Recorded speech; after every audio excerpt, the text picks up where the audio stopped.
I'm delighted to introduce Emmy Award nominated, yet hasn't won a single Emmy, writer, actor, and comedian known for his work on SNL, that damn Michael Che, and what was that VH1 show? That one, you all remember it. Please welcome Michael Che. I genuinely forgot the VH1 show that I was on. Do you remember that at all? Did you ever do it? No, I never did it, but I remember I liked it, the first version of it. Before I started it? Yeah, before you started it. Well, it was actually like a precursor to what everyone kind of does now. Like it was like the start of talking head entertainment, which is like now just what YouTube is. Yeah, it was sort of like Instagram before, except you got paid for it, and like a whole camera crew and everything got paid for it too. Yeah, it's like Instagram but with makeup. Yeah. Anyway, so proud of you. And yeah, it was my journey. I feel like when you give me my intro, I should be like this. Yes. You're right. I should be more serious about this because you are a thespian at heart. I am a thespian. That's right. I am a thespian. And you have now written that damn Michael Che. Written now. Let's just see. Not only have you written, you have written, produced. You acted, and let me say, you traveled so far from yourself. That's true. I did. It was a journey, you know. Playing myself was the role I was born to play. Me. And so it was like really natural. I would just like say what I would probably say and do what I would probably do. And you know, it hasn't steered me wrong. And, you know, and in that first episode, which I can't stress enough is the only one I've seen. Yep. That's me. Okay, I got it. When you walked into that elevator and you saw Cecily, how did you really connect? And how do you connect in those moments? Well, I want to say also, first of all, it wasn't a real elevator. Oh, okay. It was all movie magic. Was it just a room? It was a box. It was a box with lights that looked like an elevator, but it went nowhere. And much like the scene, but isn't that a metaphor? Much like the writing, it went nowhere. But no, it was cool. You know what? It's funny. Like we didn't like shoot it in the order of in order that it was actually done. But I was happy that was kind of the first scene because it was like I'm so used to Cecily. So like we can play with each other, you know, sometimes you're in the scene with somebody that you don't know and it's like all that downtime in the acting where it's really awkward and you're answering the same dumbass questions. But like actually playing with your friends makes it a lot different. Yes, I know from my failed one season of The Break with Michelle Wolf. I wouldn't say it failed. I think it did exactly what everybody expected it to do. I did one scene where I was like in bed with someone and I was like, why did I write this? Why did I write this? there was a couple of scenes where I was like, oh shit, why did I do that? Tell me a little bit about yourself and your career in comedy and how it took off and how you got on the rocket ship that is Michael Che. Oh my God, is that what it's called, the rocket ship? No, so I started out a poor black boy from you never know what, like I think like comedians have a completely different experience as any other type of actors or whatever, you know, like our experience is the stage. We do the stage to the point where they ask us to do more. Right. At some point you get good enough where they're like, you should do this show or you should be on television or whatever, but really we're there to be on stage. and do stand up.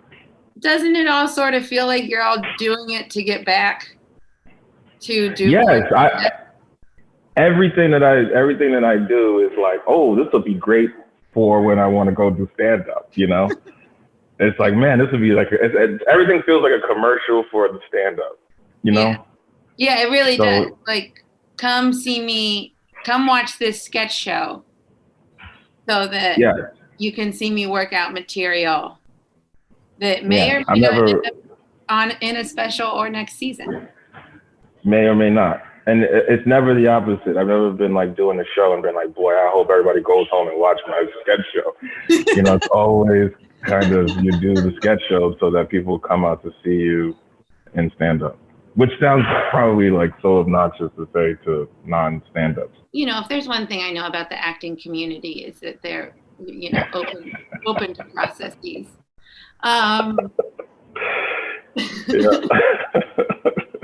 Do you like, you don't go on auditions and all of that, do you? Do you like to? I hate it. No, every once in a while I'll send in a taped audition, and as soon as I do it, I'm like, there's no way. The only way I think I would ever get cast in something is if they were like, we need Michelle Wolf to do this.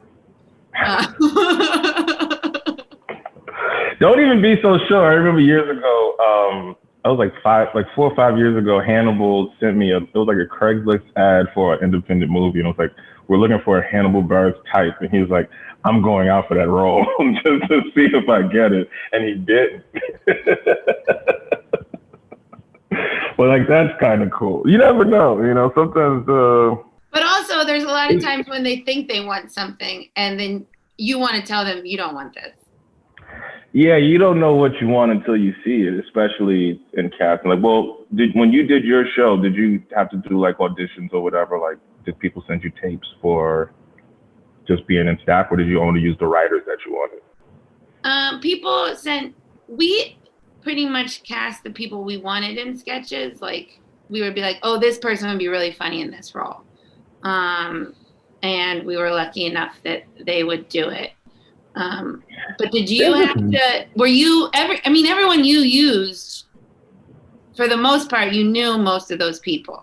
Yeah, but that was the reason, like I said about Cecily, it was just, it makes me comfortable. Like I've never really loved doing acting, you know? Mm-hmm. Like I feel I have way more fun behind the scenes than in front of the camera. But, so I would always cast just friends just because I knew that the set would be fun. And then also too, when you're writing, you kind of hear people's voices.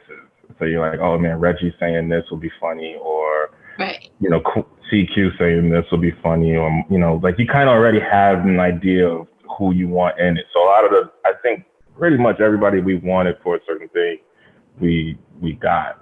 Yeah. So when you when you cast Chris DeStefano as a cop, I mean, have you ever been pulled over? That's every New York City cop. So far from my wheelhouse. Yeah, what do I draw from? Yeah, no, he was exactly, because like a lot of the cops, like, you know, like casting will send you a bunch of guys that are like, you know, the cops that they think are cops, like TV cops, will be like Chicago, you know, old guys. And you're like, that's not who's out there. You have to kind of know exactly who's in these neighborhoods and what kind of dudes they are. And it's those guys. It's all guys dressed like John Cena. And Michael, as someone who's, I'm assuming, has had run-ins with the cops. Yeah, and I'm a lazy dude, so you make me run. Panel? Is that possible? Possible, sure. No, these a lot of these sketches are things that you've probably experienced. No? Why do you ask like a prosecutor? You are on trial. You are on trial. No, yeah. Also, because of cops, I was thinking about Law and Order. And that's what you draw from. You always go for what you know first, right? Yeah, I think so. That's why almost everything I do is about a lonely woman.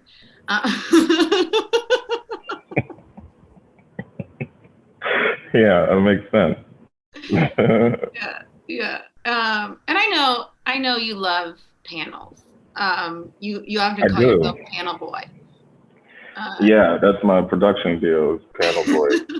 Dave was pilot boy, I'm panel boy. Yeah. Um, But and even this, like I said, like even this talking, like I'd rather do this with you than anybody else, because it's some sort of anything I'm uncomfortable with. I want my friends to do it with me, because then we could just laugh at the ridiculousness of doing it. The fact that anyone is watching me talk about this is. Do you have a preference of like writing or acting, or like what do you? I'm really uncomfortable with acting too. I don't really. Yeah, I That think surprises me, because I thought you wanted to act more than you wanted to even just stand up when I first met you. Oh yeah, and then you quickly realized. Because I remember you would be like, "Oh, I love Kristen Wiig," like all of the people that you like. Starting out, am I wrong? No, you're right. Like the people I always looked up to were more sketch actors than Right. like Kristen Wiig and Fred Armisen and Will Ferrell. Like they were all like, even Jim Carrey, who like I think more of is a character actor than a stand-up. Yeah. So when did that change? I still love what they do, but I think the reason I love it so much is because I don't think I can do it.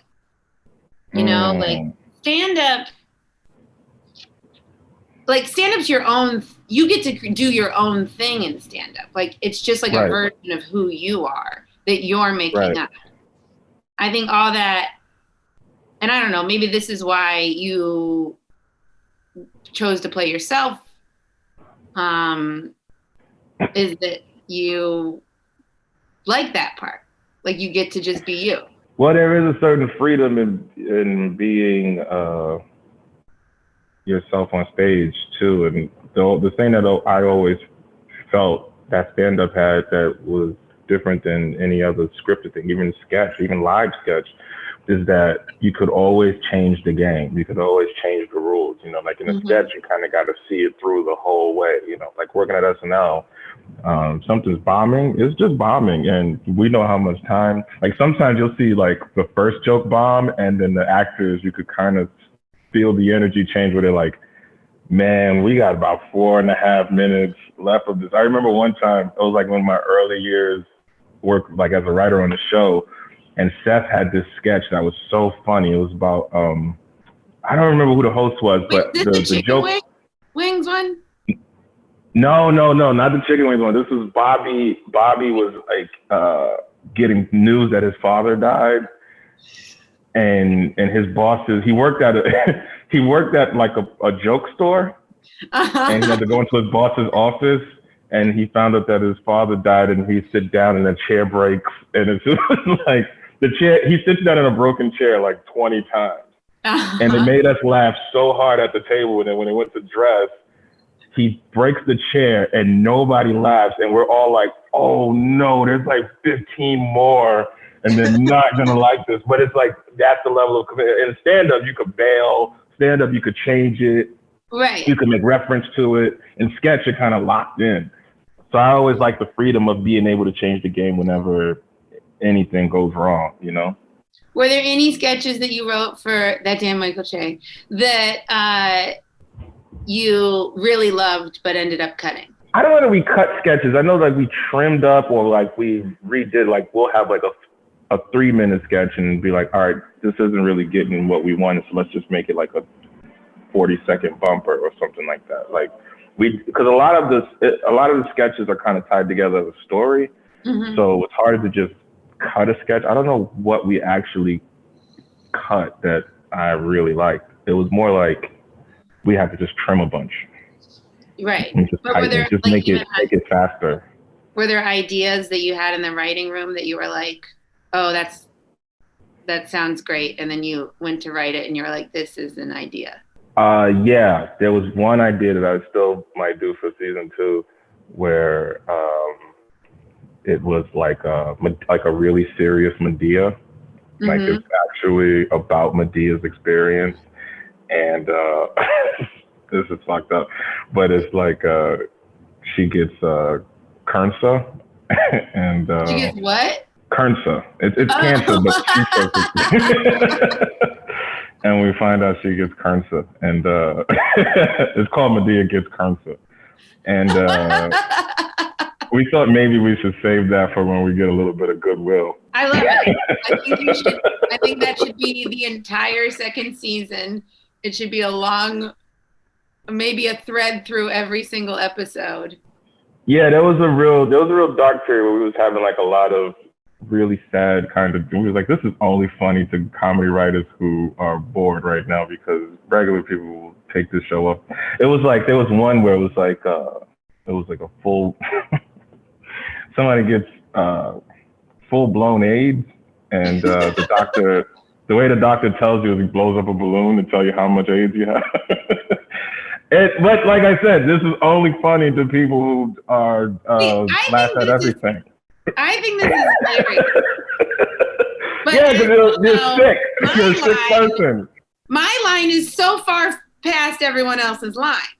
Yes, 100%. That's why we're friends. But there'll be I'm times saying, when you ask me, like you'll be like, "Hey, do you think I can get away with this?" And I'm like, I mean, I don't know if I'm the right person to ask.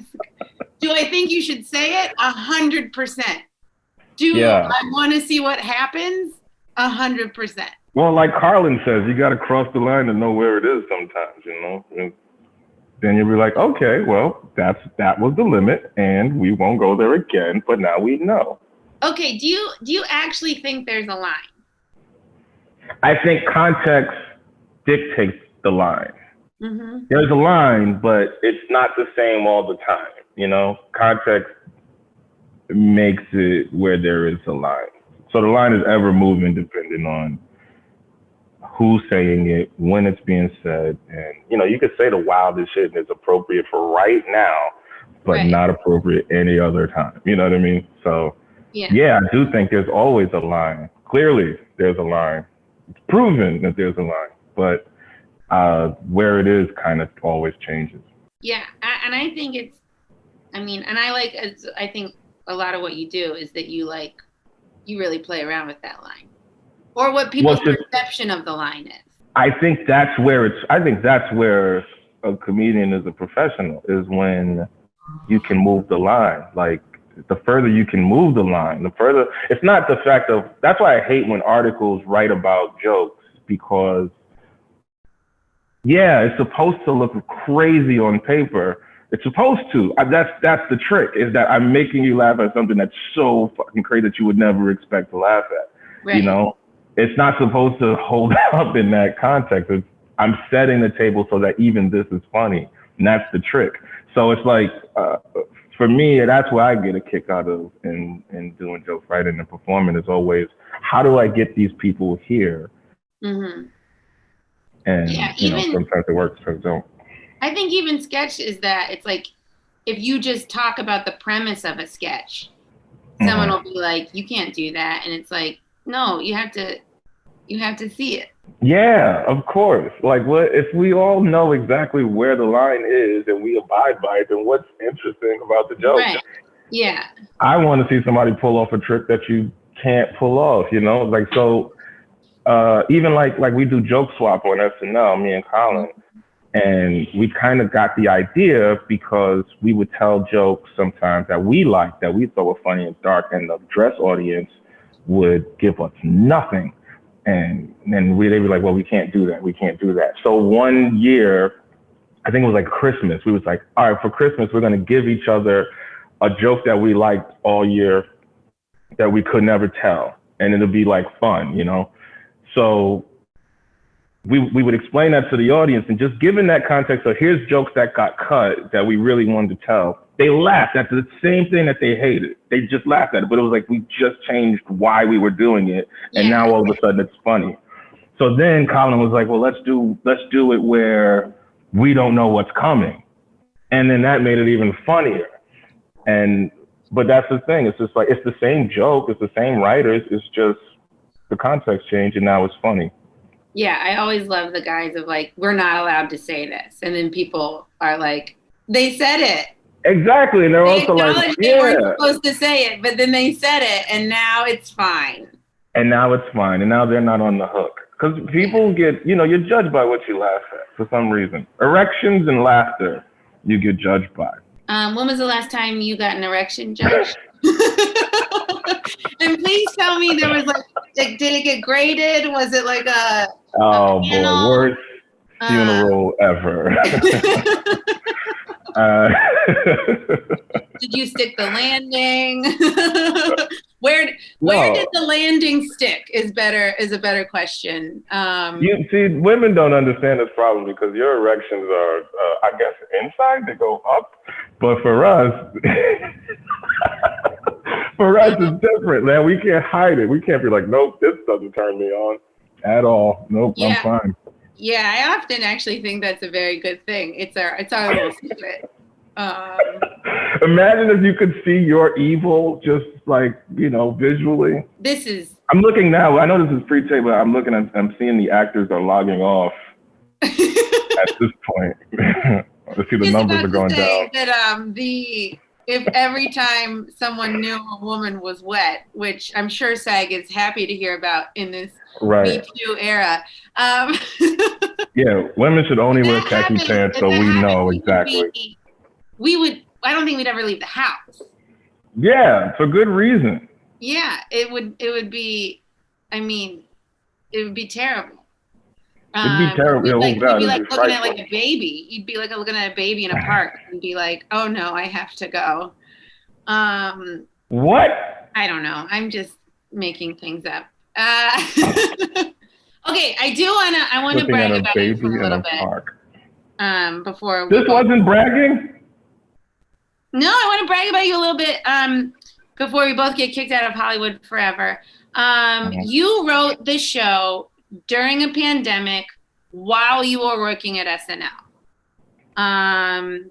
You worked on SNL for like part of the week. You worked on the show for the other part of the week. You were writing sometimes both simultaneously.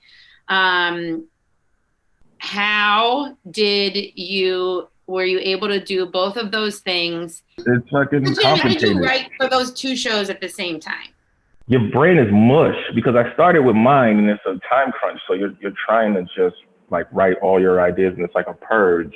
And then when you get to SNL, by the time October comes, because we write SNL the week of, and for whatever reason, it's very hard to stock up sketches for SNL, and just like, you could make your life a lot easier if you would just stock up and just slowly churn them out. But for whatever reason, we have to write them an hour before they're due, and it's this mad dash to finish the show always. So the pace of it is extremely stressful, but it's also comedy. Like after a while, if you're in a room with funny people, somebody's gonna say something silly, and then you just start writing. And that was kind of what was the hardest part about writing at SNL during the pandemic, is that there was a lot of isolation. There's a lot of people at home or on Zoom, and it's not the same energy. So there's a lot of sketches that I love that we wrote literally just because we were sitting in each other's office, just making each other laugh. And it was like, oh my God, we should write this. And then it happens that organically. But when you're by yourself and you're just like, what else? You know, you just feel empty in the writing. But you know, it's also fun. It's also like, if I had the week off, I'd probably be writing jokes anyway. You know, I'd probably be trying to write something. There's no such thing as time off, so you might as well have something to do. Yeah, that is kind of the curse of what we do, is that you're never really off. Never. Yeah, you're always looking around. I mean, how many times during the pandemic are we just texting each other like, is this funny? Or, you know, whatever. Oh, yeah. Yeah. It's torture. And most of it, not funny. Everything I thought of during the pandemic was like a bad idea. Well, that's not true, because by the time I saw you on stage, you was already ready to go. You know, listen, we can compliment. Oh yeah, yeah. No, he was already ready, but I'm getting in shape now too. By the way, like I'm starting to feel okay. I've heard you're getting rave reviews from the cornfield. I'm getting ready. Yes. Yeah, they haven't. Michael is performing at Dave Chappelle's Cornfield shows in Ohio. Rave reviews from the cornfield. Apparently, the cornfield reviews have come in, and he's doing very well. Everyone's happy. The Scarecrows gave me a standing ovation. So have you been thinking about, since you haven't been able to do stand-up for, a kind of significant period of time, have you been building up ideas? Have you been thinking about things? Were there things from your show that you weren't able to incorporate that you are now able to talk about on stage? Because I know for me, sometimes there's things where I'm like, oh, this is a good joke for stand-up, but then I might end up writing it into something else or vice versa. I think, vice versa, definitely. There's like stuff that I was like saying or kind of off the cuff on the show that I was like, oh, that would have been better as a fleshed out bit. And I wish I had time to work it out. But for the most part, with stand-up, I don't really approach it from like, oh, I want to tell these jokes. It's more like a tone or a feel or what I want to talk about, just like general area. And I'll keep that in the back of my head. And then by the time it's time to, I want to write it, I have to kind of flirt with it on stage initially. And then I start to figure out what I actually want to say. Please show us how you flirt with the joke on stage. Oh, hey, full-blown Abe. How you doing? No, you know how it is. That sounds so funny. And I don't know why I think some of us stand-up should just get together and write an episode of a sketch show that is only for us. Yeah. That would be great. It would be like kind of like private select kind of thing. Like like you kind of have to, this is for comedians as comedians. It would never see the light of day, but it would be very funny. We should just do one and just like have like a bootleg. Like, all right, you got to know somebody to get this. It'll just passed around, and you can't. It's one of those things that once you see it, you can't complain about it because you weren't supposed to watch it anyway. You wasn't supposed to watch it. This is a private thing. There's like a Lonely Island Doritos commercial that's like that, where it's like nowhere else, but we have it and we pass it to each other. It's like a SNL kind of tradition to watch this Lonely Island Doritos commercial, because I don't think they're ever supposed to show it. And it's so funny. I will email it to you actually after this. Does it make you want to eat Doritos? No, it does not. Quite the opposite. Quite the opposite. Like, I get it. I get why it never saw the light of day. It's so funny.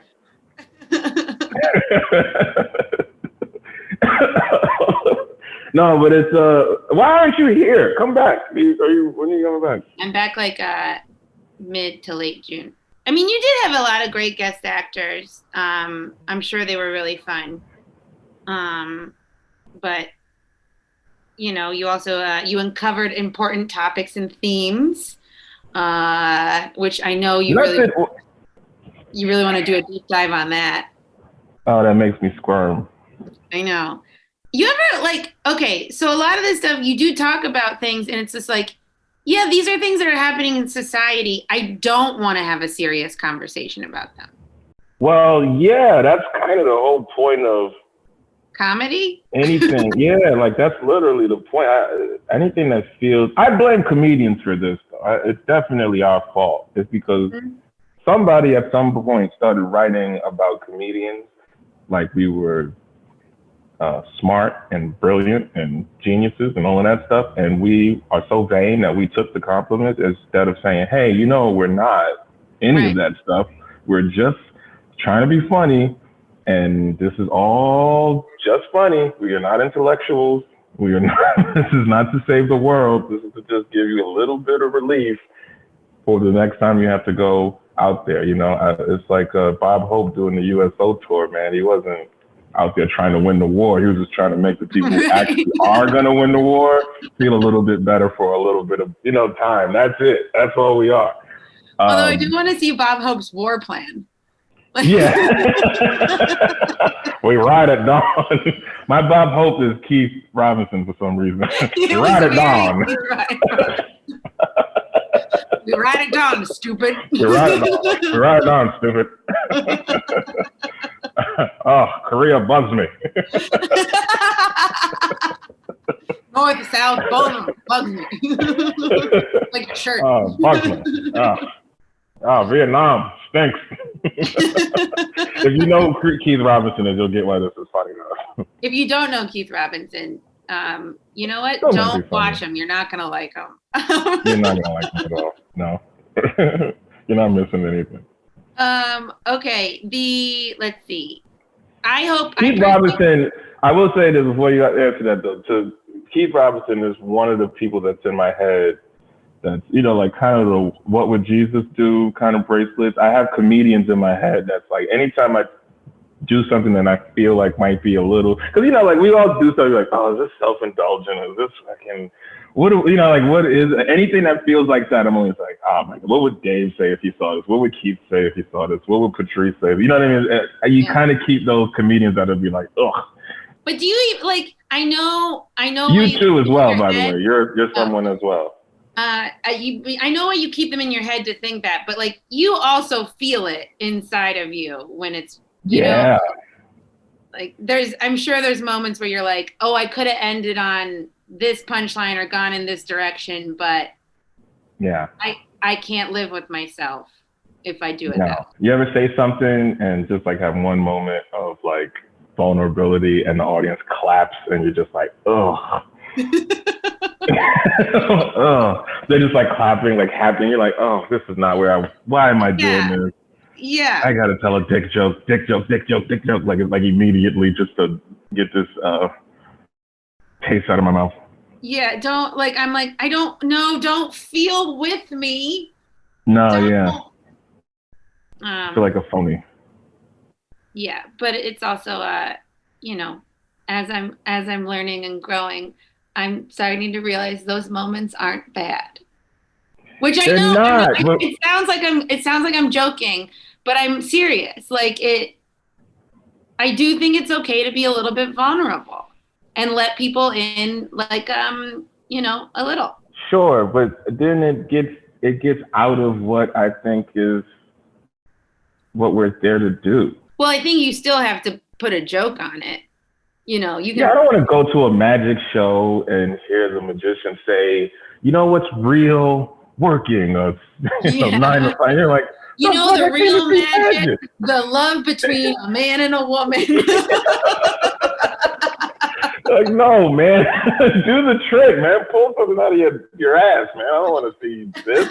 But part of me feels like I'm not living up to the job anytime I have those moments. And I can hear the comedians that make me laugh in the back of my conscience, like, yuck. I think that's your maybe your next hurdle to approach and knock over and then try again.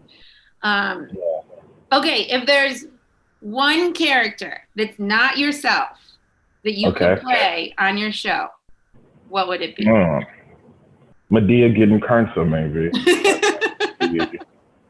The one character. I would, only because of that whole kind of conversation that's in Black Hollywood, especially about Black men in dresses for Hollywood, And it would be kind of funny to be like, all right, I'll do it, but here's how I'm going to do it. And then it'll just be like this ridiculous satire of all of the underlining issues that Landmine has to offer us, Yeah. Because Medea. Well, you know what it is? First of all, I've seen Medea live and I had the time of my life. It felt, but I used to, as a comedy purist kind of thing, I always say, oh, this is terrible kind of, but when I see how happy like my grandparents are watching it or my mother's watching it, and I'm like, oh, if it wasn't for Medea and Tyler Perry, like they wouldn't have anything to go see. They don't care about the Avengers. They don't care about Will Ferrell. Like they want to see this. This is their language, and he makes something for them to be happy and for them to be excited about. And it's like, how could you be mad at a performer that fulfills a need, a specific need to an audience that is always ignored, you know? Right. And that's what I like about it. And also it just reminds me of what the kind of jokes that I would hear as a kid in my household, what my uncles thought would be funny or what my grandfather thought was funny. And that stuff is, you know, it's a lot of traditional.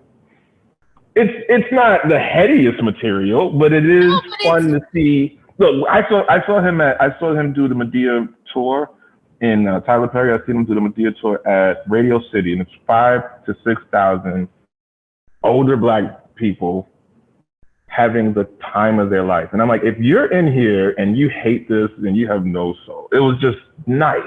I have a question. You know what I mean? 5,000 to 6,000. How many fans did you see? Like actual, like. How many fans of Martin Luther King on them? Just waiting. It was a lot of church fans. And when you kill for Black people, there's nothing like it. We give it up when we happy, man. It's like, you know, it's like church. Yeah. So I dig it. I dig it for that reason. I really, really respect what he's doing, and I think it's easy to scoff at it. I do too. I think anyone that scoffs at it is like, what? Like, let people enjoy it. If people people enjoy it. I think it's easy to dismiss things that, and you know me, I am maybe as pure as comedy purists get, but I think it's like if someone enjoys something. Yeah, I mean, look, it's not like we don't have a Dave Chappelle or we don't have a Chris Rock or we don't have, you know, those guys that can be that other thing. I think the variety is kind of cool and the different voices, because people always think of diversity as different colors, but they don't really think of it as different point of view, really. You know, diversity to me in Black performers is I can go check out a Dave Chappelle and I can see a Tyler Perry movie and I get two completely different experiences, and I could like one and I cannot like one. I don't have to like everything that's, you know, it's just, some stuff is just not targeted toward me. It's not for me. When I see Tyler Perry, it's not making me laugh, but I love what he's doing because my mother has never been happier. Well, and that's one of the worst things about. A comedian. That's one of the worst things about like when people review comedy is they're like, "This is the future," and it's like, shut up. There's not one thing. It's like this thing might be for this group of people. This thing's for this group of people. They can both exist. This isn't. It's okay. It's fine. Like, stop trying to say who's like your new it person. It's like there's plenty of room. It's not. Yeah, and they don't also. You know how many funny bones there are? No, really, for real, and it's also like comedy is such a broad thing, and a lot of times these people are kind of covering comedy and rating comedy and critiquing comedy from the perspective of their own taste. And it's like it's a whole other genre. Like if you let a rock and roll magazine review a Gucci Mane album, like they're not gonna get what that Right. You know what I'm saying? They're not gonna get what he's trying to do. Or if you let Source magazine rate you know, some jazz album, they're gonna be like, well, this sounds like noise. You know, like it's always, I think comedy needs those genres, and we need like communities to protect those genres so that you can keep that thing pure, because otherwise we're all just trying to do the same. We're just trying to follow the same taste of some, you know, nerdy kid who's a blogger. Right. And that's cool, but that's not America. That's not everything. You could think what you want about Sebastian Maniscalco, but there's 20,000 people in Iowa that are dying to go there. They're in Long Island, but yeah. Sure. There's a Long Island everywhere, by the way. Yeah. No, and I think it's right, and you know, I'm sure a lot of people watched that damn Michael Che and said, "This isn't for me, but I'm glad it exists." Click. Boy, I'm really happy for him. Click. Ooh, Justice League. Look at him shine.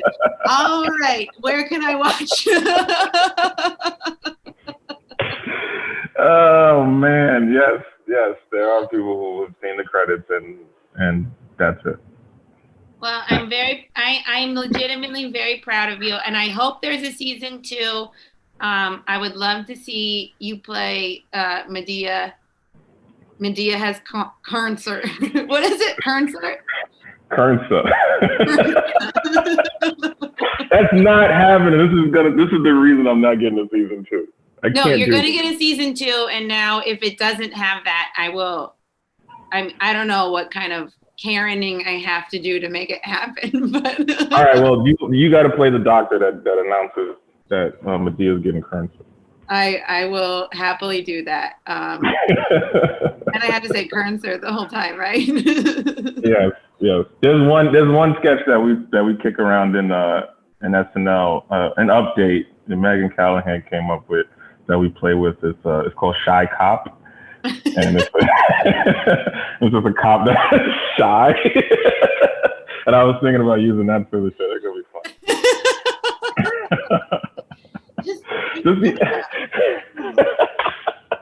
I want to say, you're under arrest. I said it, okay? You're under arrest, whatever. Don't look at me. Yeah, we got to do it. The right to remain silent, and honestly, would it be better for both of us? Oh my God, what is wrong with That's the natural ending to this, isn't it? Yeah. God damn it, we're broken people. I'm sorry. Yeah. Well, thank you, Michelle.